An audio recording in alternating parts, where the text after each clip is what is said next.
ఓం శ్రీ సాయినాథాయ నమః. సాయి దివ్య అష్టోత్తర శతనామావళిలోని మరొక నామం, మనందరినీ రక్షించే నామం. ఓం ఆరోగ్య క్షేమదాయ నమః 22వ నామం. ఓం ఆరోగ్య క్షేమదాయ నమః. ఆరోగ్యాన్ని, క్షేమాన్ని ప్రసాదించే ఓ తండ్రి, నీకు మేము నమస్కరిస్తున్నాం. అనారోగ్యాల పాలు కాకుండా మానసిక స్థైర్యంతో, శారీరకంగా పటుత్వంతో గృహంలో కుటుంబ సభ్యులందరూ క్షేమంగా ఉండే విధంగా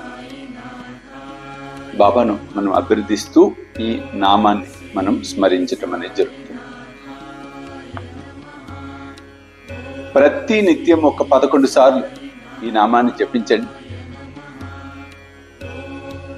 తప్పకుండా సత్ఫలితాలు, ఉత్తమమైన ఫలితాలు ఉంటాయి. కాస్త ఎవరైతే అనారోగ్యంతో ఇబ్బంది పడుతున్నారో వారు ప్రతినిత్యం ఒక 3 అగరబత్తి పుల్లలు తీసుకొని సంకల్పం చెప్పుకొని ఈ నామాన్ని 11 సార్లు జపించి అగరబత్తి పుల్లలను రోజు వెలిగించండి. తప్పకుండా సాయి అనుగ్రహంతో మీరందరూ ఆయురారోగ్యాలతో వర్ధిల్లటం ముమ్మాటికి సత్యం. జై సాయినాథ్.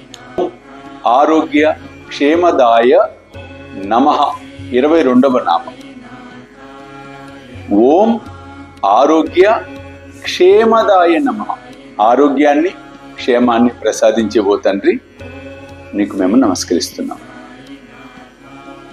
అనారోగ్యాల పాలు కాకుండా మానసిక స్థైర్యంతో, శారీరకంగా పటుత్వంతో గృహంలో కుటుంబ సభ్యులందరూ క్షేమంగా ఉండే విధంగా బాబాను మనం అభివృద్ధిస్తూ ఈ నామాన్ని మనం స్మరించటం అనేది జరుగుతుంది. ప్రతి నిత్యం ఒక 11 సార్లు ఈ నామాన్ని జపించండి. తప్పకుండా సత్ఫలితాలు, ఉత్తమమైన ఫలితాలు ఉంటాయి. కాస్త ఎవరైతే అనారోగ్యంతో ఇబ్బంది పడుతున్నారో వారు ప్రతినిత్యం ఒక 3 అగరబత్తి పుల్లలు తీసుకొని సంకల్పం చెప్పుకొని ఈ నామాన్ని 11 సార్లు జపించి అగరబత్తి పుల్లలను రోజు వెలిగించండి. తప్పకుండా సాయి అనుగ్రహంతో మీరందరూ ఆయురారోగ్యాలతో వర్ధిల్లటం ముమ్మాటికి సత్యం. జై సాయినాథ్.